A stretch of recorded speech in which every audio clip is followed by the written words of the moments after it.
গোপালগঞ্জের নব যোগদান করা জেলা প্রশাসক মোহাম্মদ কামরুজ্জামান কাশিয়ানী উপজেলায় কর্মরত সাংবাদিকদের সাথে মতবিনিময় সভা করেছেন।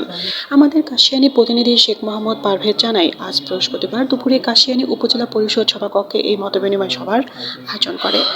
মতবিনিময় সভায় সাংবাদিক নিজামুল আলম মোরাদ, পরশ উজির, লিয়াকত হোসেন লিঙ্কন, তাইজুল ইসলাম টিটুল, সালাউদ্দিন সুজন, বিপ্লব হোসেন বক্তব্য রাখেন। এ সময় অতিরিক্ত জেলা প্রশাসক সার্বিক মোহাম্মদ গোলাম কবির, অতিরিক্ত জেলা ম্যাজিস্ট্রেট মোহাম্মদ নাজমুন নাহার, কাশিয়ানী ইউএনও মোহাম্মদ রাশিদুজ্জামান উপস্থিত ছিলেন।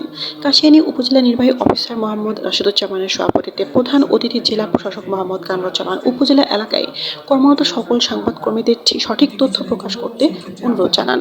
তিনি তার বক্তব্যে দুর্নীতিমুক্ত কাশিয়ানী উপজেলা করতে সকল শ্রেণী পেশার মানুষের কাছে সহযোগিতা কামনা করেন। এর আগে তিনি উপজেলায় কর্মরত সকল সরকারি কর্মকর্তা ও কর্মচারীদের সাথে মতবিনিময় সভা করেন।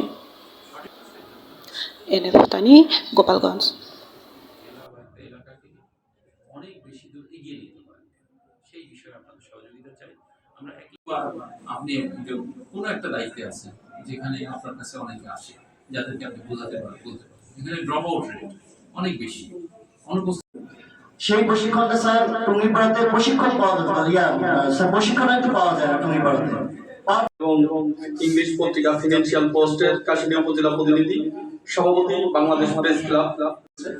এবং আমাদের যে রাস্তার সাইডে যে খালগুলো আছে, বিগত দিনে বিভিন্ন লোক যেভাবে ডিসি কি বলে ডিসি আমাদের বলেছিলেন যে আমাদের উদ্যোক্তা তৈরি করে ধরে রাখার জন্য তিনি আমাদের গোপালগঞ্জের কাশিয়ানীতে যে খাই জমিগুলো রয়েছে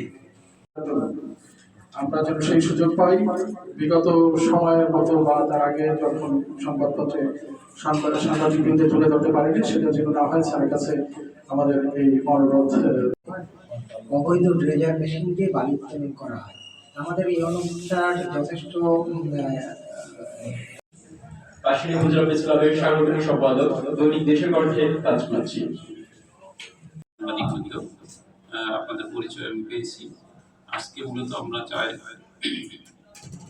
দিনের আলোতে আমার ভিতরে জানিয়ে দাও, আমার আচরণ সবকিছু তুমি মানুষকে জানিয়ে দাও।